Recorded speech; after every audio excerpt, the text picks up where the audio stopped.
नमस्कार। इस वीडियो में आप सभी का स्वागत है। मेरा नाम प्रियंका कश्यप है। मैं एक past life regression therapist, hypnotherapist, tarot card reader और एक स्पिरिचुअल हीलर हूँ। आप में से बहुत सारे लोग जो कि रेगुलरली मेरी वीडियोस देखते हैं, मोस्टली जो टैरो पर होते हैं, आप लोग कई बार मुझसे पूछते हैं कि इमोशनल हीलिंग कैसे करें। तो आज की इस वीडियो में मैं थोड़ा बहुत इमोशनल हीलिंग के बारे में आपको बताऊंगी, जो कि बहुत ही सिंपल तरीके होते हैं, जो हमारी ही अगर हम हिंदुस्तानी पद्धति को देखें, जहाँ पे प्राणायाम, योगा करना, ध्यान करना एक नॉर्मल पार्ट ऑफ लाइफ समझा जाता है। अगर हम उसको अपनाएं और उसमें थोड़ी सी ट्विकिंग करके अपने थॉट प्रोसेस को अच्छा करने लगें, तो हम अपनी इमोशनल हीलिंग भी कर सकते हैं। तो ये सब करने के लिए एक डेफिनेटली हमें एक रेगुलरली एक रूटीन चाहिए अपनी लाइफ में। ऐसा नहीं है कि आप कुछ दिन तो करें फिर आप छोड़ दें, या आप कभी कर रहे हैं आप कभी नहीं कर रहे हैं, तो वो कभी भी लास्टिंग रिजल्ट्स नहीं लाता है। ज़िंदगी में कुछ भी प्राप्त करने के लिए आपको डिसिप्लिन और एक रेगुलर एफर्ट तो करनी ही पड़ती है। इमोशन हीलिंग को समझने से पहले आपको ये समझना बहुत ज़रूरी है कि जो आपकी भावनाएं होती हैं वो एनर्जी है, ऊर्जा है, और जैसी आपकी ऊर्जा होती है वैसी ही ऊर्जा आपके आसपास की, आपके घर की होती है। तो मेरा फर्स्ट आपके लिए जो एडवाइस रहेगा, आप अगर अपनी इमोशनल हीलिंग चाहते हैं, मतलब कि आप चाहते हैं कि आप जिस स्टेट ऑफ कॉन्शियसनेस में अभी आप हैं, आप उससे बाहर निकलें या आप उसको मैनेज कर सकें, इज़न्ट इट? जैसे कि अगर आपको गुस्सा आता है या आपको बहुत डर लगता है, आपके अंदर बहुत एंजाइटी होती है, तो आप डेफिनेटली ये चाहते हैं कि आप उस स्टेट में, उस इमोशन की ग्रिप में ना रह के आप उस स्टेट में आए कि जहाँ पे आप उस चीज़ को मैनेज कर सकें। आप अवेयर हों कि आपको गुस्सा आ रहा है तो आपको अभी क्या करना है, क्योंकि ये एक प्रोसेस है। वो जो गुस्सा है, हेट्रेड है, जेलसी है, जो एटीट्यूड्स हैं हमारे कॉम्पीट करने के या लो सेल्फ एस्टीम फील करने के, वो धीरे धीरे ख़त्म होते हैं। तो हमें उसके लिए पहले अवेयर होना ज़रूरी है। तो मैं आशा करती हूँ आपकी यही उम्मीद होगी इमोशनल हीलिंग जब आप पूछते हैं कि आप उस स्टेट से बाहर आना चाहते हैं धीरे धीरे करके। तो जैसे मैं बता रही थी, जो वो ऊर्जा होती है वो ऊर्जा आपके घर में भी है। तो अगर आपने हिंदुस्तानी जो हमारी पद्धति है वो इतनी अच्छी है, आप लोग सब जानते हैं, हम सभी के घरों में पूजा होती है, दीपक जलाया जाता है और नमक डाल के पोछा भी लगाते हैं, घंटी बजती है। और पहले तो जो अगरबत्ती होती थी, धूप बत्ती होती थी, वो या तो चंदन की होती थी या फिर गोबर की होती थी। तो ये सब चीज़ें क्यों होती हैं? ये सब चीज़ें इसलिए होती हैं क्योंकि घर में हर एक तरह का व्यक्ति है, हर एक तरह के लोग आते हैं, सबकी अलग अलग इमोशंस हैं, सबकी अलग अलग सोच है। लेकिन क्योंकि वो सोच, वो भावना, वो एक ऊर्जा है, तो वो ऊर्जा उस घर में, उस घर की चार दीवारी में भी रहती है और वो हमें अफेक्ट करती है। तो हमें क्या करना चाहिए जिससे कि हम उससे अफेक्टेड ना हों? हमें अपना जो एनवायरनमेंट है, जो हमारा एनर्जेटिक स्पेस है, हमें उसको भी क्लीन करना चाहिए। इसलिए आप रोज जब भी आप जिस भी रिलीजन को मानते हैं, आपके यहाँ कोई ना कोई तरीका तो ज़रूर होगा कि अपने आप दिन की शुरुआत कैसे करते हैं। जैसे कि पूजा करके करते हैं, तो रोज़ अपना एक दीपक जरूर जलाएं। जो आप घंटी बजाते हैं, घंटी की जो ध्वनि होती है वो हमारे एनवायरनमेंट को शुद्ध करती है।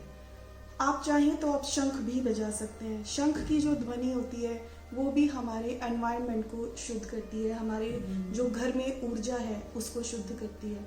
आपने देखा होगा कि मंदिरों में कितने बड़े बड़े घंटे बजते हैं, शंख बजता है, और हमें वहाँ जाके क्यों अच्छा लगता है? क्योंकि वहाँ का वातावरण, वहाँ पे की गई क्रियाओं द्वारा शुद्ध हो जाता है। वहाँ पे हर वक्त दीपक जलता है, धूप बत्ती जलती है, घंटे बजते हैं, शंख बजते हैं, तो ऑलरेडी वहाँ का जो एनर्जी स्पेस है वो बहुत क्लीन होता है, क्लियर होता है। इसलिए वहाँ जाके हम एकदम अपलिफ्टेड फील करते हैं। इसलिए यही चीज़ आप अपने घर में भी कर सकते हैं।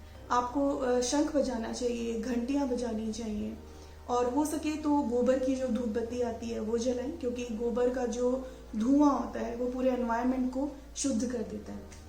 अगर आपको धूप बत्ती नहीं मिलती है, और अगर आप लकी हैं, आपके पास अगर गोबर के उपले मिलते हैं आपके घर के आसपास, तो उन उपलों को जलाएं, उनमें थोड़ा सा शुद्ध देसी घी डाल के उन उपलों को जलाएं तो आपका जो घर है उसका एनवायरनमेंट है वो शुद्ध होगा। जो भी आप जिस भी तरह की इमोशन आपके घर के लोगों की है, जिस भी तरह का उनका सोच है, उस वजह से कई बार जो हमारा घर का एनवायरनमेंट होता है, जो ऊर्जा होती है वो थोड़ी लो हो जाती है। अगर आप ये नहीं करते हैं तो क्या होता है, आपकी जो एफर्ट्स होती हैं वो आपको इतनी फ्रूटफुल नहीं लगेंगी। आप अपने ऊपर वर्क कर रहे हैं, आप अपनी एनर्जी को हील करना चाह रहे हैं, लेकिन अगर घर की एनर्जी, आपके घर के चारों ओर की एनर्जी, आपके कमरों की एनर्जी अच्छी नहीं है तो वो आपको अपलिफ्ट नहीं करेगी, आप डाउन जाते रहेंगे। तो इसलिए फर्स्ट स्टेप यही होना चाहिए, हमारी जो पद्धति है उसमें जो चीज़ें, हमारा जो कल्चर है, जो चीज़ें बताई गई हैं, हमें उन्हें फॉलो करके देखना चाहिए। इसके अलावा आप सरसों के तेल का दीपक जलाएं। इस सरसों के तेल के दीपक को उसमें इतना तेल होना चाहिए कि कम से कम वो 3-4 घंटे जले, क्योंकि जो अगर अच्छा सरसों का तेल आपको मिलता है तो उसके अंदर एबिलिटी है जितनी भी नेगेटिविटी है उसको डिसॉल्व करने की। तो अपने घर में कोशिश करें एक छोटा सा दीपक जला के रखें जो 3-4 घंटे तक जलता रहे, और आप खुद देखेंगे जब आपके घर में दीपक जलता रहता है, आपने जिस ईश्वर के भी जिस स्वरूप को मानते हैं आप, उसके सामने आपने वो दीपक रखा है, तो कितनी एक मन में शुद्धता आती है, शांति आती है। इसके अलावा आप कपूर भी यूज़ कर सकते हैं, या तो कपूर को बर्न करें, नहीं तो थोड़ी सी कपूर की जो टुकड़े होते हैं उनको आप अपने रूम्स में रख सकते हैं, क्योंकि जैसे जैसे कपूर डिजॉल्व होता है वैसे वैसे वो वहाँ की नेगेटिविटी को एब्जॉर्ब करता रहता है। तो डियर फ्रेंड्स, फर्स्ट स्टेप तो यही होना चाहिए, जो आपका भौतिक जगत है उसमें आपको क्लेंजिंग बहुत ज़रूरी है। सेकेंडली, आपकी जो फिजिकल बॉडी है उसका डिटॉक्स भी बहुत ज़रूरी होता है। अगर आपकी बॉडी एसिडिक है तो आपकी जो इमोशंस हैं वो भी एसिडिक होंगी, मतलब कि आपकी जो इमोशंस होंगी, आपको बहुत गुस्सा आएगा, आपके अंदर बहुत द्वेष होगा, जलन होगी, ईर्ष्या होगी, लोगों से कॉम्पीट करेंगे, अपने अंदर हीन भावना महसूस करेंगे। मतलब ये जो जैसे भी जितनी भी नेगेटिव एनर्जीज, इमोशंस होती हैं वो और ज़्यादा डिग्री में बढ़ जाती हैं, क्योंकि जो हमारा स्टमक होता है वो हमारा सेकंड ब्रेन होता है, और जो हमारा स्टमक होता है उससे सारे सिग्नल्स हमारे ब्रेन में जाते हैं। अगर हमारे स्टमक में बहुत एसिडिटी है, एसिड है, तो जो सिग्नल्स जाएंगे हमारे ब्रेन को वो नेगेटिविटी के होंगे, और आपके जो इमोशंस होंगे, आप देखना आप लाइट फील नहीं करोगे, आप लेथार्जिक फील करोगे, आपका कुछ करने का मन नहीं करेगा, या फिर आप जिसको भी देखोगे आपको उसको देख के अच्छा नहीं लगेगा, किसी को खुश देखोगे तो आपको जेलेसी फील होगी। तो मोस्टली जो द्वेष की भावना है, फियर की भावना है, कंट्रोलिंग नेचर होती है, वो और प्रदीप्त हो जाती है, वो और ट्रिगर हो जाती है अगर हमारा जो स्टमक का जो कंटेंट है वो एसिडिक ज़्यादा है। तो उसके लिए आपको मिनिमम कोशिश करके देखें, एटलीस्ट 21 डेज टू 45 डेज खट्टी चीज़ें ख़त्म करें। मतलब कि जैसे इमली होती है, नींबू है, टमाटर है, कर्ड है, जो भी ऐसी चीज़ जो आपको लगता है आपके स्टमक में एसिड ज़्यादा बढ़ाती है, आप ट्रस्ट में आप उसको ख़त्म करके देखें। मिल्क और मिल्क प्रोडक्ट्स को कुछ दिन तक ख़त्म कर दें अपने डाइट से। 45 डेज तक करके देखेंगे, आप खुद से देखेंगे आपका जो इमोशंस हैं वो चेंज होने लगती है।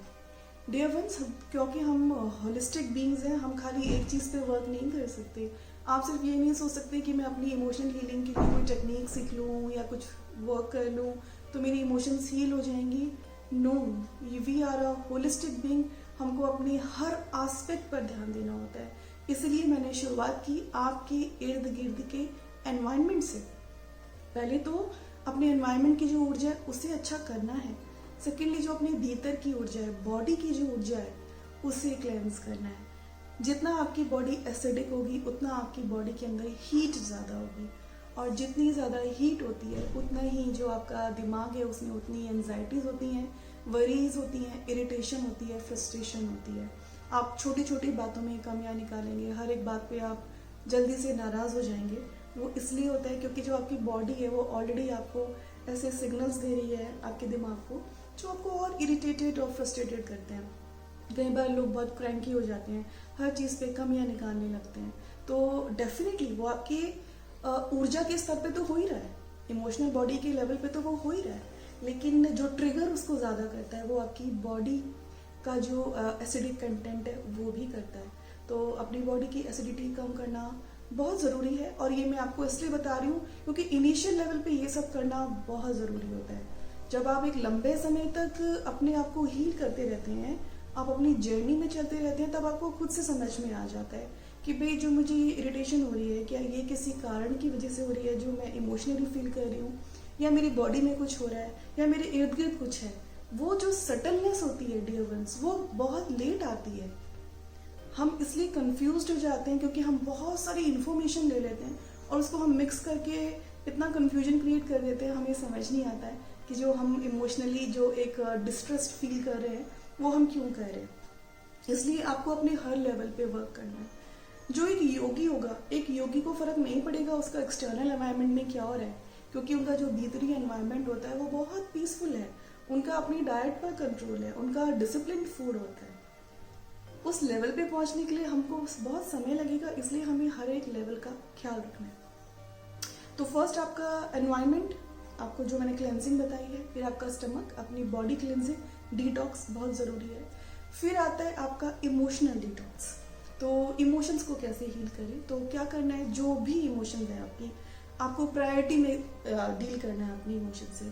फियर होता है ज़्यादा, एंजाइटी एंगर ज़्यादा हो जाता है, या बहुत जल्दी लोगों से हेट्रेड फील करने लगते हैं, या जेलस फील करने लगते हैं, या फिर अपने अंदर कॉन्फिडेंस की कमी लगती है, लैक ऑफ सेल्फ एस्टीम हो जाता है, या एक मोटिवेशन की कमी लगती है, होपलेसनेस लगती है। तो इस तरह से one by one priority wise लिखना है कि आप किस इमोशन पे पहले वर्क करना चाहते हैं। फिर आप जब जिस भी इमोशन पे आप वर्क करना चाहते हैं, फॉर एग्जाम्पल आप सैडनेस पे वर्क करना चाहते हैं, तो अपनी आंखें बंद करके अपने आप को बोले, I am sad, I am sad, I am sad, मैं दुखी हूँ, मैं दुखी हूँ। मतलब कि जब आप अपने उस दुख को आंखें बंद करके एड्रेस कर रहे हैं, मतलब आप अपने अंतर जगत के जो दुख है आप उसे महसूस करने के लिए रेडी हैं।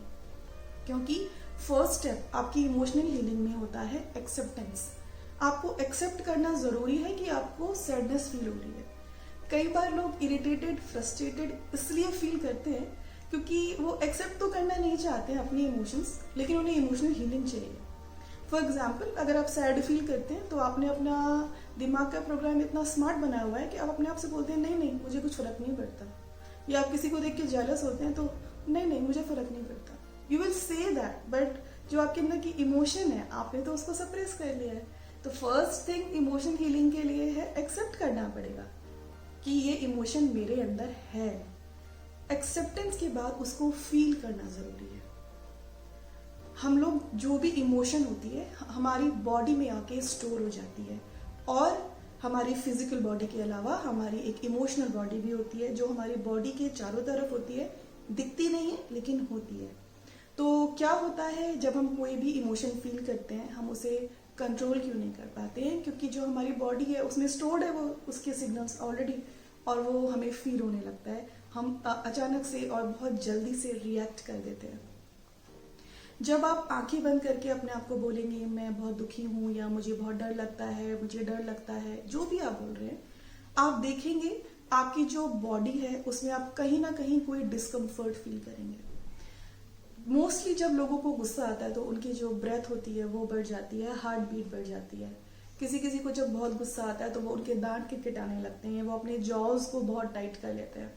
कुछ लोगों के हाथों में दर्द होने लगता है, कुछ लोगों के घुटनों में दर्द होने लगता है। तो जब आप अपने लिए समय निकाल के अपनी उस इमोशन को पूरा उजागर कर रहे हैं, आप बोल बोल के अपने आप को बार बार, आपकी बॉडी में कहीं ना कहीं आपको डिस्कम्फर्ट फील होगा। जहां पे भी डिस्कम्फर्ट फील हो रहा है वहां पे आप उसको टैप करना शुरू करें। फॉर एग्जाम्पल, अगर आपको लग रहा है जब आप जिस भी इमोशन को बोल रहे हैं मुझे डर लग रहा है, मुझे डर लग रहा है, या मुझे डर लगता है, मुझे डर लगता है, आपको फॉर एग्जाम्पल आपको लगता है आपको यहाँ पेन हो रहा है फॉरहेड में, तो आप उसको टैप करने लगे और अपने आप को बोले मैं ये डर रिलीज कर रही हूँ, मैं ये डर रिलीज कर रही हूँ। तो बॉडी में जहाँ पे भी हो रहा है वहां पे वो टैपिंग शुरू कर दे। हाथों में दर्द हो रहा है तो हाथ को टैप करना शुरू कर दे। अगर हार्ट बीट बढ़ रही है तो अपनी चेस्ट पे बीट करना, हल्का हल्का बहुत धीरे धीरे टैप करना शुरू कर दें और बोले कि मैं ये फियर रिलीज कर रही हूँ, मैं ये एंगर या सैडनेस रिलीज कर रही हूँ। एक इमोशन जिसको आपने चूज किया है। जब तक वो बॉडी में सेंसेशंस हो रही हैं तो टैप कर करके निकालते रहिए। उसके बाद आंखें बंद करके चिन मुद्रा में हाथों को रख के लॉन्ग ब्रेथ्स लें, नाक से सांस लें और मुंह से छोड़ें जब तक आपको लगता है कि आप कंप्लीटली एक पीसफुल स्टेट में नहीं आ गए हैं। 2 से 3 मिनट तक करें मैक्सिमम।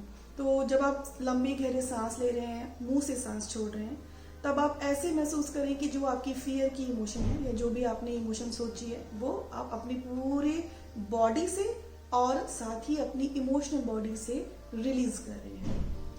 जब आप थोड़ा सा भी पीसफुल महसूस करते हैं, 2-3 मिनट तक ये लॉन्ग ब्रेथ लें और मुंह से सांस छोड़ें। तो उसके बाद कोई भी एक अच्छा ऐसा मोमेंट सोचें, एक अच्छी इमोशन सोचें जो आप अपनी जिंदगी में चाहते हैं। कोई ऐसी मेमोरी है, कोई ऐसा इंसिडेंस है जिसमें आपको बहुत अच्छा लगा, आपको बहुत मजा आया, हैप्पीनेस हुई, मतलब जो भी आपको इमोशन चाहिए उस इंसिडेंट्स के बारे में सोचें, उस मेमोरी के बारे में सोचें और अपनी पूरी बॉडी में फील करें वो हैप्पीनेस या करेज, जो भी आप फील करना चाहते हैं। ये बहुत एक सिंपल टेक्निक है, लेकिन ये आपको रेगुलरली करनी चाहिए। ऐसा नहीं कि आप 2 दिन करें या 10 दिन करें और आप बोले रिजल्ट्स नहीं आ रहे। डे 1 पेशेंस बहुत ज़रूरी होती है ज़िंदगी में। हर कोई इतने जन्मों जन्मांतर से हम लोग अपने अंदर इतने सारे इमोशंस, इतने सारे अनरिजॉल्व्ड इश्यूज लेकर आ रहे हैं, वो 10 दिन में, 1 महीने में या कुछ दिनों में नहीं जाते हैं। आपको रेगुलर एफर्ट्स करनी होती हैं। तो ये एक बहुत सिंपल टेक्निक है जो मैं आपको बताना चाहती हूँ, ये आप करें। तो स्टेप बाय स्टेप प्रोसेस है। पहले अपना एनवायरनमेंट का डिटॉक्स करना है, अपनी बॉडी का डिटॉक्स करना है, फिर अपनी इमोशंस पे वर्क करना है। इमोशंस के बाद आती है बारी थॉट्स की। हमारी इमोशंस ट्रिगर क्यों होती हैं? हमारी सोच की वजह से, क्योंकि हमारा सोचने का तरीका ऐसा है। फॉर एग्जाम्पल, अगर आपके अंदर कंट्रोलिंग नेचर है तो आपकी जो कंट्रोलिंग नेचर है वो आपके अंदर या तो फियर या फिर एंगर बार बार जनरेट करती रहेगी। आजकल बहुत सारे लोग जो ये कोरोना का जो ये चल रहा है अभी महामारी, उस वजह से बहुत ज़्यादा एंजाइटी में है, टेंशन में है। तो अगर हम ये सोचें मुझे ना हो जाए, क्या होगा अगर मुझे हो गया या मेरे परिवार को हो गया या मेरे आसपास किसी नेबर को हो गया, सोच है। अगर आप ऐसी ही सोच पे फोकस करते रहेंगे तो क्या होगा, आपका जो भावना है वो फियर की आएगी, एंगर की आएगी, हेल्पलेसनेस की आएगी, होपलेसनेस की आएगी। इसलिए हम क्या सोच रहे हैं, हमें उस सोच पे भी ध्यान देना बहुत ज़रूरी होता है। हमको पता है क्या हो रहा है, हम कंट्रोल तो नहीं कर सकते हैं, लेकिन हमें ये पता है हम क्या बेस्ट एक्शन ले सकते हैं। तो ज़िंदगी में चाहे ये परिस्थिति हो, चाहे कोई और भी परिस्थिति हो, हमें अपनी सोच में ये सोचना चाहिए, what is the best that I can do. वो क्या बेस्ट है जो मैं अभी कर सकती हूँ, और उसको करने के लिए अपना एक्शन प्लान बनाएं। सोचे कि मैं इस वक्त में क्या कर सकती हूँ। फॉर एग्जाम्पल, अभी अगर कोरोना का जो प्रॉब्लम चल रहा है, तो इसमें क्या बेस्ट कर सकते हैं आपको सारे प्रिकॉशंस लेने हैं, आपको अपनी इम्यूनिटी सिस्टम बढ़ाने के लिए क्या क्या करना है वो सोचना है, जितना कम हो सके उतना बाहर कम निकलना है।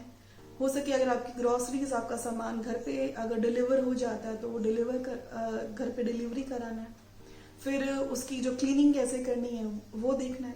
तो ये अगर आप जो सॉल्यूशन है उस पर ध्यान नहीं देंगे, सिर्फ प्रॉब्लम पर ध्यान देंगे, तो आपके फियर्स बढ़ते ही रहेंगे। जितने भी लोग के जो एंगर के इश्यूज होते हैं, फियर के इश्यूज होते हैं, वो इसलिए होते हैं मोस्टली क्योंकि आपका फोकस हमेशा प्रॉब्लम पे रहता है।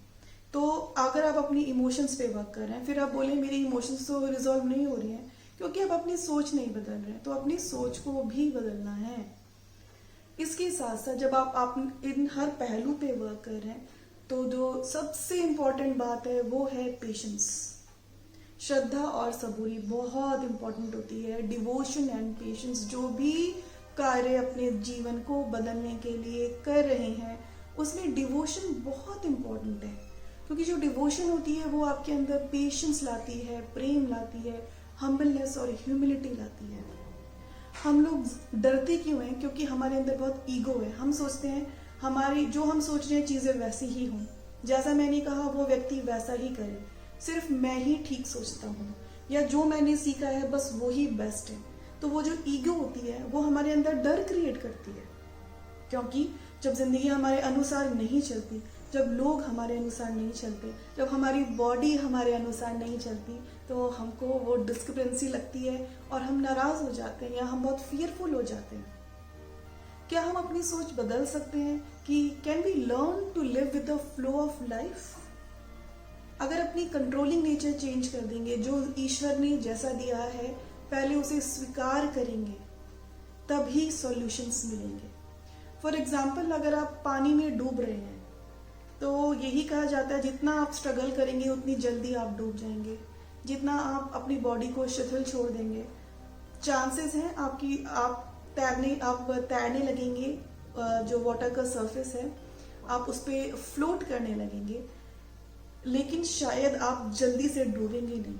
तो जितना हम स्ट्रगल करते हैं चीज़ों को बदलने के लिए, कंट्रोल करने के लिए, क्योंकि हम सोचते हैं हम बहुत स्मार्ट हैं, हमें सब कुछ पता है, उतना ही आप देखना ज़िंदगी कॉम्प्लिकेटेड होगी। जितना फ्लो ऑफ लाइफ को एक्सेप्ट करते हैं कि अगर ज़िंदगी में कुछ भी सर्कमस्टांस जो है वो है क्योंकि जिससे कि मैं कुछ सीख सकूं, चलो मैं इसको पूर्णतः पहले स्वीकार करती हूँ। जब आप उसे स्वीकार कर लेंगे, उस एक्सपीरियंस को डिनाई नहीं करेंगे, तभी आपको सॉल्यूशंस मिलेंगे। प्रॉब्लम होती है हम एक्सपीरियंसेस को डिनाई करते रहते हैं। अगर हमें फियर हो रहा है तो हम उसको हटाने की कोशिश करते हैं। एक बार उसको कंप्लीटली महसूस करो, हो क्यों रहा है, ऐसा क्या है जो मुझे फियर लग रहा है। जब उसको स्वीकार करोगे तभी उसको धीरे धीरे रिलीज कर पाओगे। जब हम ब्रीथ कर रहे हैं, जब हम ब्रीदिंग से पहले मैंने आपको बताया आपको खुद को बोलना है मुझे डर लग रहा है, मुझे डर लग रहा है, मुझे डर लग रहा है, तब आप स्वीकार कर रहे हैं। तो इस वीडियो के अंत में सिर्फ इतना ही बताना चाहूंगी, अगर आप जिस चीज को स्वीकार नहीं करोगे उस चीज को बदल नहीं सकते। So bring the acceptance in your life, because once when you accept it, once when you become aware, then that thing will not repeat as the fate. जिस चीज को लेकर सजग हो जाएंगे, सचेत हो जाएंगे, वो आपका भाग्य बन के रिपीट नहीं होगी। तो आपकी इमोशनल हीलिंग के लिए मैं आपको यही जानकारी देना चाहती थी। आशा करती हूँ ये वीडियो सुनकर आपको कुछ ना कुछ अच्छी इंसाइट मिली होगी और आप अपनी इमोशनल हीलिंग की ओर एक फर्स्ट स्टेप जरूर उठाएंगे। धन्यवाद।